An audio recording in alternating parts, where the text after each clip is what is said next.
It's a solemn responsibility to report on the disturbing new revelations that have emerged from the newest JFK files. The truth about JFK's assassination has been kept under wraps for years, but after decades of waiting, the final secret files have finally been released. Many were hoping for shocking new revelations, maybe proof of a second shooter, a hidden mastermind, or even a grand conspiracy. But what the files actually reveal is way more unsettling than anyone expected. While they confirm that Lee Harvey Oswald acted alone, there's more to the story than we've been led to believe. So what really happened, and why does it continue to haunt America? Stick with us as we uncover the truth behind the JFK assassination. The JFK files have been a long time coming.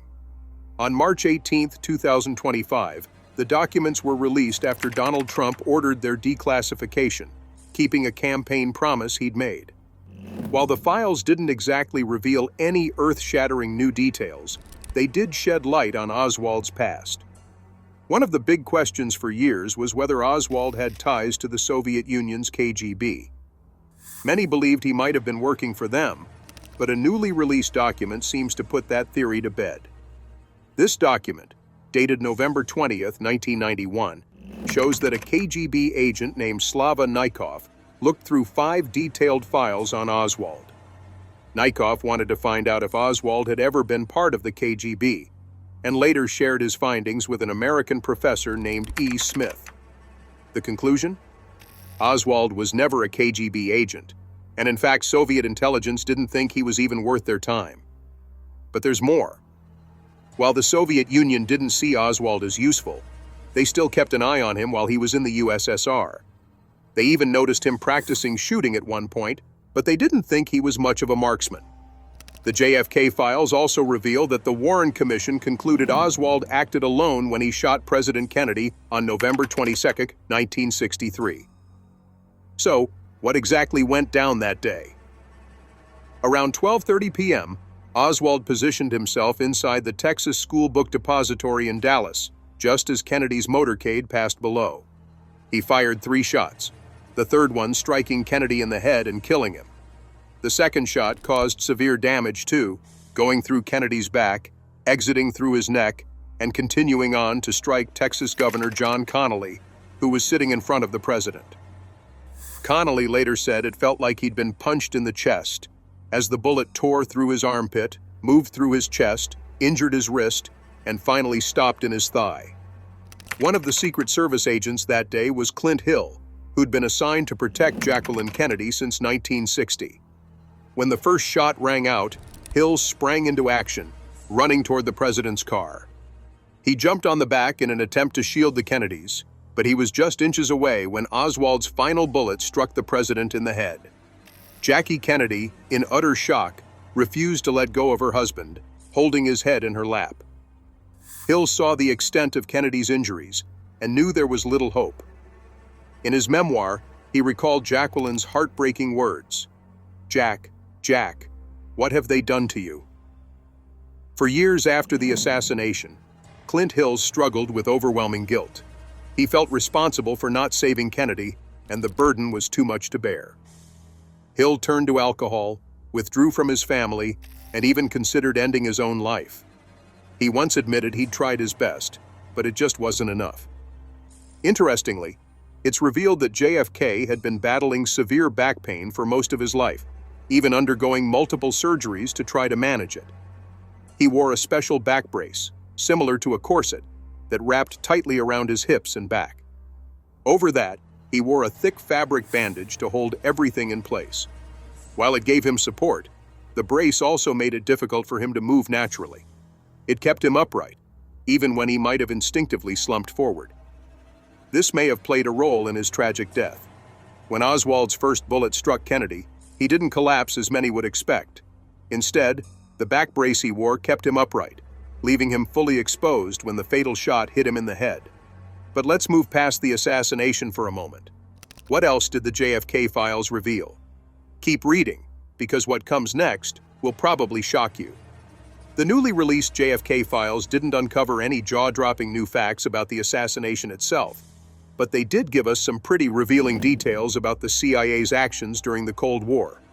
One of the most significant revelations was about Operation Mongoose, a covert mission designed to weaken Cuba's communist government after Fidel Castro came to power in 1959.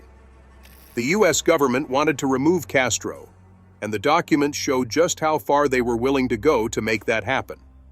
Another document uncovered that the CIA had secretly placed around 1,500 agents in various countries, with many posing as staff members of the U.S. State Department.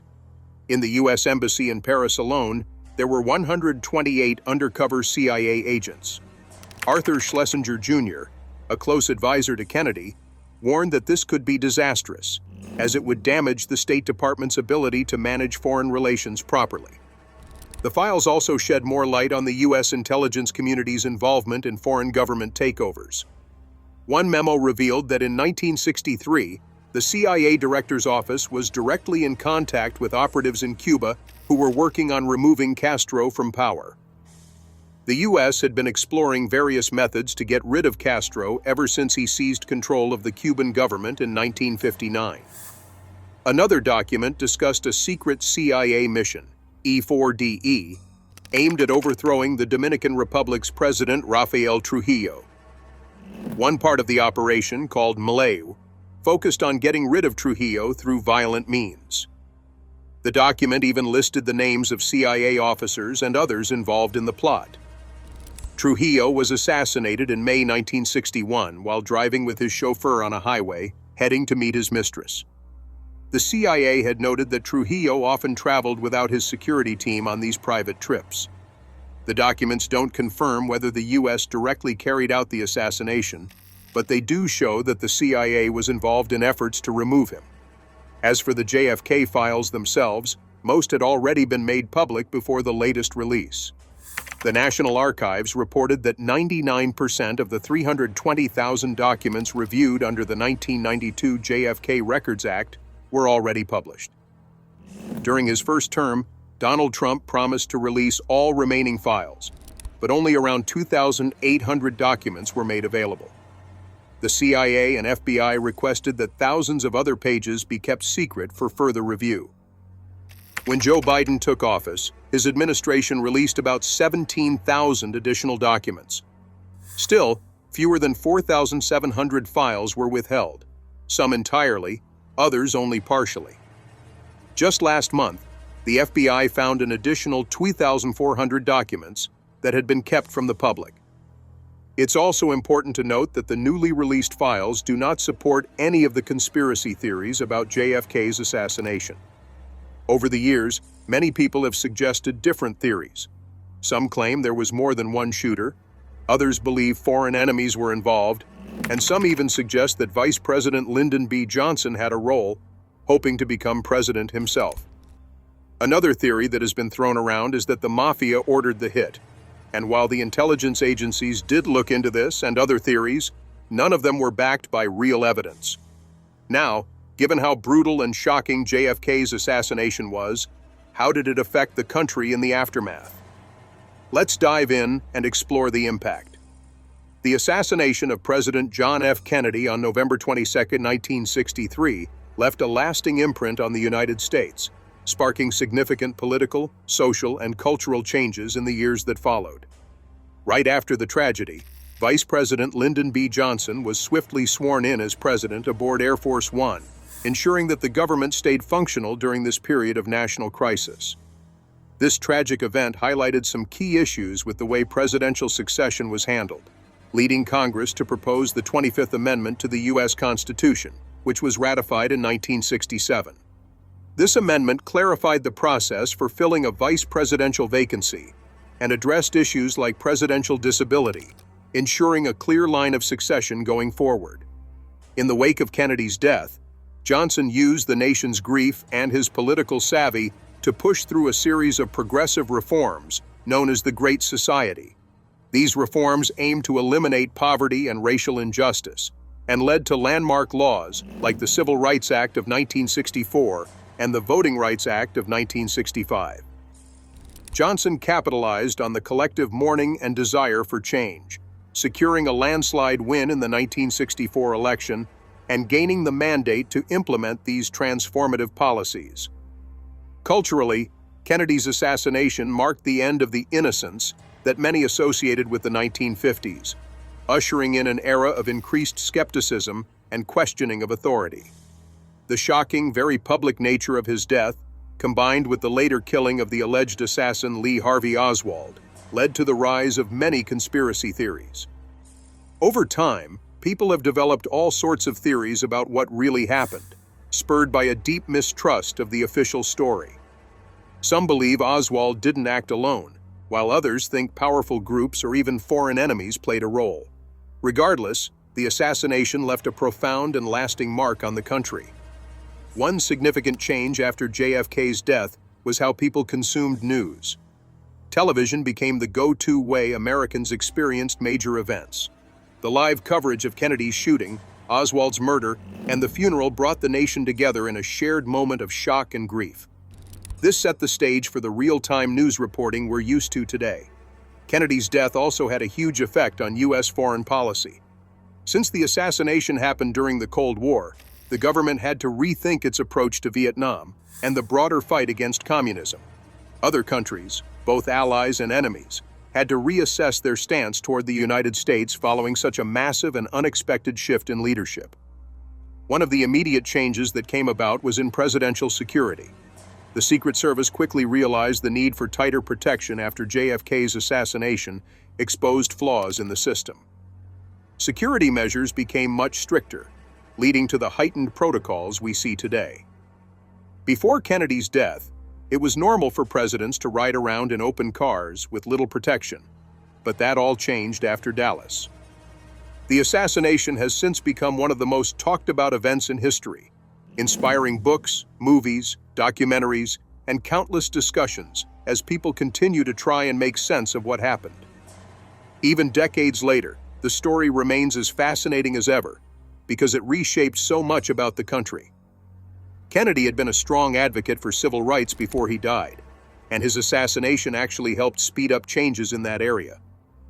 His successor, Lyndon B. Johnson, made sure major civil rights laws were passed, which shaped the fight for equality in ways that still influence America today. Gun control also became a major topic after the assassination. People began questioning how Oswald was able to get his rifle so easily, which sparked debates about firearm laws. While some new restrictions were put in place, the gun control debate continues to this day. In a way, the conversations that began after JFK's death are still alive and kicking, with their echoes still felt in the country's ongoing political and social issues. The release of the JFK files certainly stirred up a lot of questions and theories. Some might say the reveal was necessary for transparency, while others feel it's just another layer of confusion in an already complex chapter of American history. What do you think? Is it about uncovering the truth, or is it just opening old wounds? Regardless, these files give us a deeper insight into Oswald's life and the events surrounding the assassination, even if they don't offer the shocking revelations many hoped for. Moving on, let's take a look at a chilling mystery that shocked California. On February 21, 2001, the world was shaken by the brutal murder of 22-year-old fashion design student Ashley Ellerin. Ashley had everything ahead of her: youth, beauty, and a promising career. But in a shocking act of violence, she was stabbed 47 times in a vicious attack that left her loved ones and the public reeling. The sheer brutality of the crime left everyone in disbelief. Why would anyone have done this? How could someone harbor so much rage? Ashley was known for her vibrant personality. She was the life of the party and had a wide circle of friends. No one could fathom why anyone would want to hurt her. What made the case even more baffling was the fact that there were no signs of forced entry into her apartment. Who could have gotten inside and done something so horrific? For years, the case remained a haunting mystery, with no answers in sight. But in 2008, a shocking development in an unrelated case finally brought the truth to light. Michael Garullo, a man who had been arrested for the attempted murder of his neighbor, was found to have a disturbing pattern of violence. Upon further investigation, authorities discovered Garullo had lived near 2 other women who were murdered in similarly brutal ways. As they dug deeper into his background, a chilling connection to Ashley Ellerin emerged.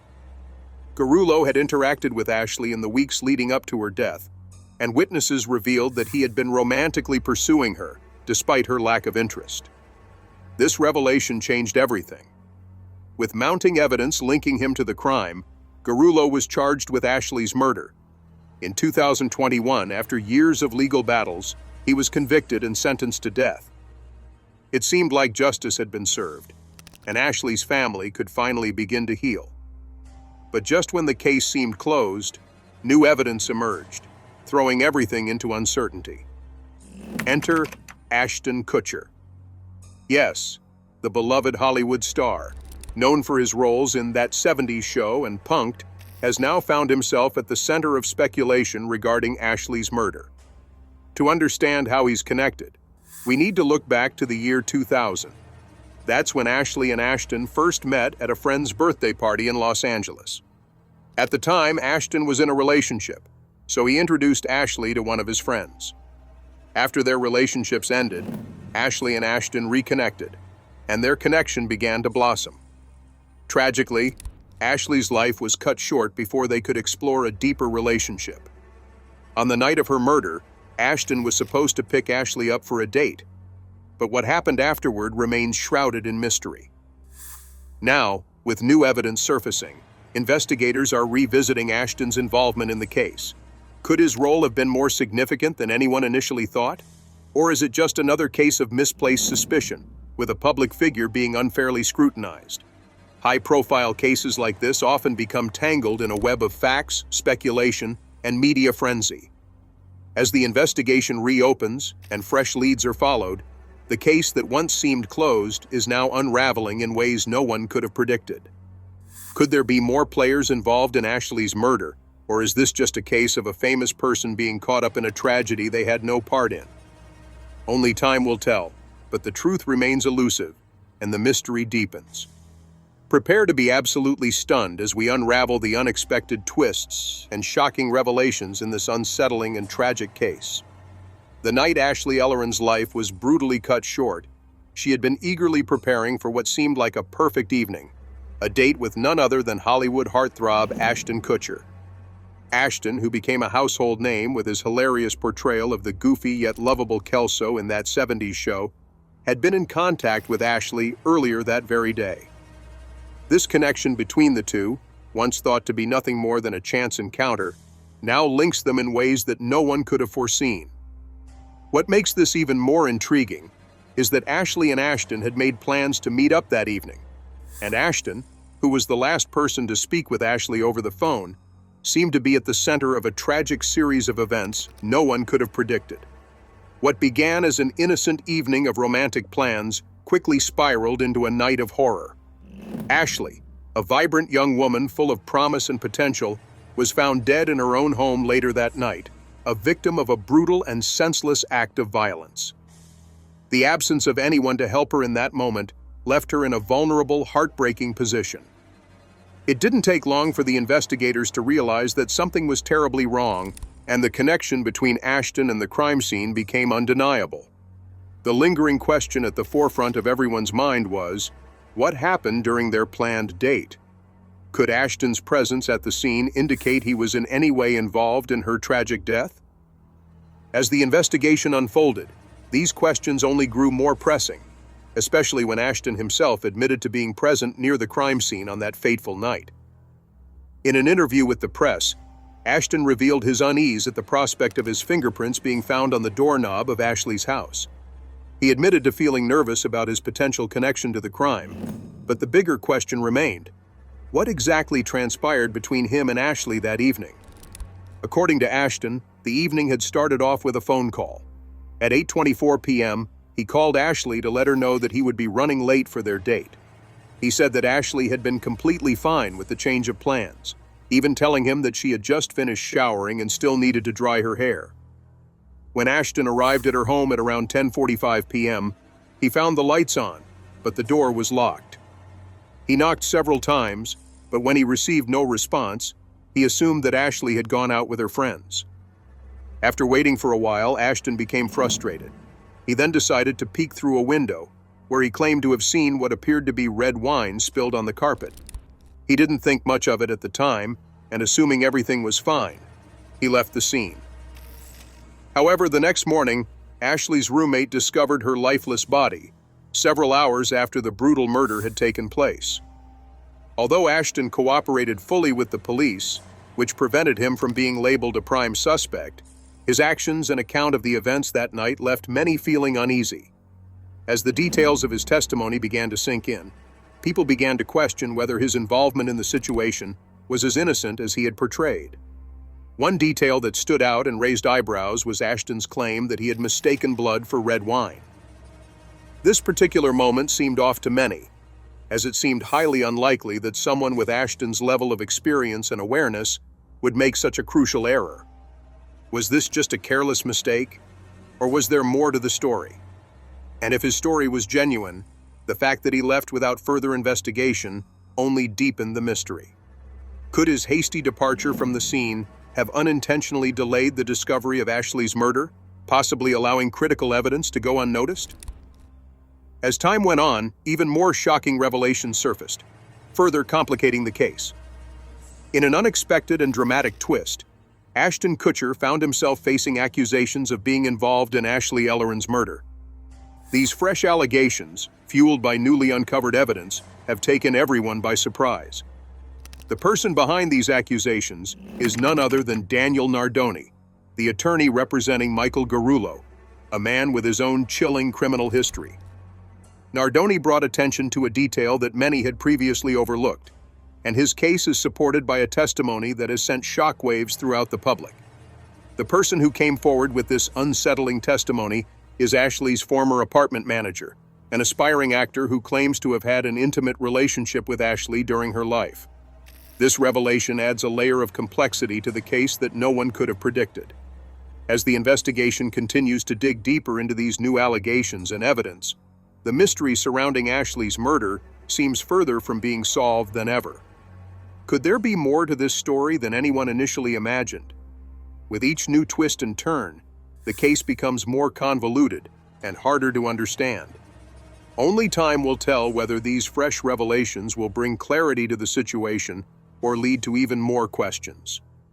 One thing is certain, though: the case is far from over, and the truth about what really happened that night remains a mystery waiting to be uncovered.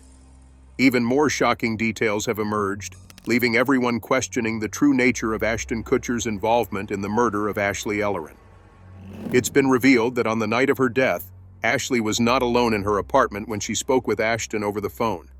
The apartment manager, who was present during that time, has provided a disturbing account. According to him, the conversation between Ashley and Ashton was far from cordial.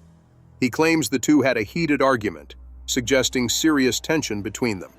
If this testimony holds up, it could completely contradict Ashton's version of events, raising unsettling questions about whether he might have been less truthful than previously thought.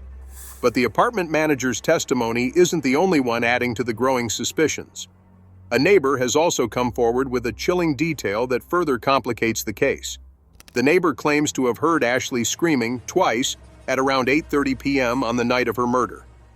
This timing is critical, as it places the screams just minutes after Ashton reportedly began his phone call with Ashley. If these screams indeed came from Ashley's interaction with Ashton, it could suggest their conversation was far from innocent. Could the screams have been the result of a violent argument between the two? Was their relationship more complicated than initially thought? While these new revelations are undeniably intriguing, they remain speculative, as there's no concrete evidence directly linking Ashton to any wrongdoing. Ashton's testimony remains consistent with the official timeline provided to investigators, and no evidence has pointed to him as the murderer. Yet the significance of these new claims cannot be ignored. They have reignited discussions about the case, forcing everyone to re-examine the details of that fateful night. But it's important to note that the apartment managers' and neighbors' testimonies, while unsettling, are not definitive proof of Ashton's involvement. The truth about what really happened between Ashton and Ashley that night remains shrouded in mystery. The story is full of unanswered questions, and while these new developments might seem compelling, they only add more speculation than clarity. The resurfaced accusations and fresh testimonies have cast a new light on a case that has haunted many for years. But whether these details bring us closer to the truth or push it further away is something only time will tell. For now, the mystery of Ashley Ellerin's tragic death continues to linger, leaving more questions than answers. Shifting to another tragic, high-profile case, the death of Princess Diana remains one of the most shocking and controversial events in modern history. Princess Diana, once the beloved people's princess, captivated the world with her grace and compassion. But her marriage to Prince Charles was far from a fairy tale. Despite Diana's initial doubts about the hasty proposal, she saw marrying Charles as a chance to escape her troubled family. However, the royal life was anything but glamorous. The marriage revealed many dark secrets, including infidelity and cruelty. Distraught by these betrayals, Diana sought revenge. But tragically, her life was cut short in a fatal car crash in 1997. Now, decades later, her son is breaking his silence and revealing shocking secrets about his father, Prince Charles. But Princess Diana's life was full of intrigue long before her marriage to Prince Charles. Diana was born on July 1, 1961, to Edward John Spencer, the Viscount Althorp, and Frances Ruth Burke Roche, who later became known as the Honorable Frances Shand Kidd. Born as Diana Frances Spencer, she later became Lady Diana Spencer in 1975. Diana's connection to the royal family was undeniable, as she was born at Park House, a home her parents rented on Queen Elizabeth II's estate in Sandringham, England. This home, once occupied by the royal family's head gardener, is now available to rent for about $400 a night. The royal family frequently spent holidays at the neighboring Sandringham house, making Diana's early exposure to royalty a significant part of her upbringing. Diana was the youngest of 4 children. She had 2 older sisters, Jane Fellows and Sarah McCorquodale, and a younger brother, Charles Spencer, who would later inherit the title of 9th Earl Spencer. Tragically, she had another brother, John, who died in infancy. Growing up in this noble environment, Diana's life seemed set on a path toward greatness.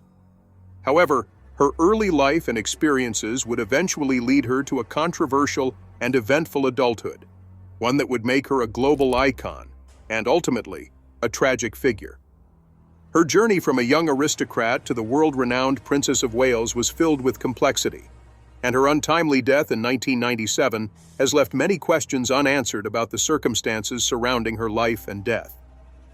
A year before Princess Diana's birth, her mother, Frances Shand Kidd, faced the devastating loss of a baby boy. Tragically, she was never allowed to hold her first son, an experience that would deeply affect her. Both of Diana's grandmothers, Cynthia Spencer and Ruth Rowe, had been ladies-in-waiting to Queen Mother Elizabeth, a reflection of the aristocratic background Diana was born into. Following the loss of her son, Diana's parents, in hopes of having another boy to carry on the family legacy, waited a week to name their new daughter. Eventually, they settled on Diana Frances, after her mother and a great-aunt who had been considered a potential bride for Frederick, Prince of Wales. Growing up, Diana earned the affectionate nickname Dutch from her family, a playful nod to her duchess-like attitude. She was baptized on August 30, 1961, at St. Mary Magdalene Church in Sandringham. Despite being the 3rd child and 4th born in the family, her parents still longed for a male heir, creating a strain on their marriage. This pressure became even more apparent when Lady Althorp was sent to Harley Street clinics in London to determine why she couldn't produce a male heir. The situation became so uncomfortable that Diana's younger brother Charles later described it as humiliating and a dreadful time for their parents. This turmoil is widely believed to have contributed to the eventual breakdown of their marriage, which led to their divorce. Diana was just 7 years old when her parents officially divorced, an event that marked the beginning of a tumultuous period in her life. Her mother remarried Peter Shand Kidd in 1969, further complicating Diana's early years. These early experiences would shape her complex relationship with the royal family and the world at large. As we reflect on Diana's early life, it's clear that her journey was filled with both personal struggles and immense societal pressure. What do you think of these early hardships and how they might have shaped Diana's future as a public figure? Let us know your thoughts in the comments section below. And don't forget to like this video and subscribe to our channel for more intriguing stories. Click on the next video displayed on your screen. You're sure to enjoy it.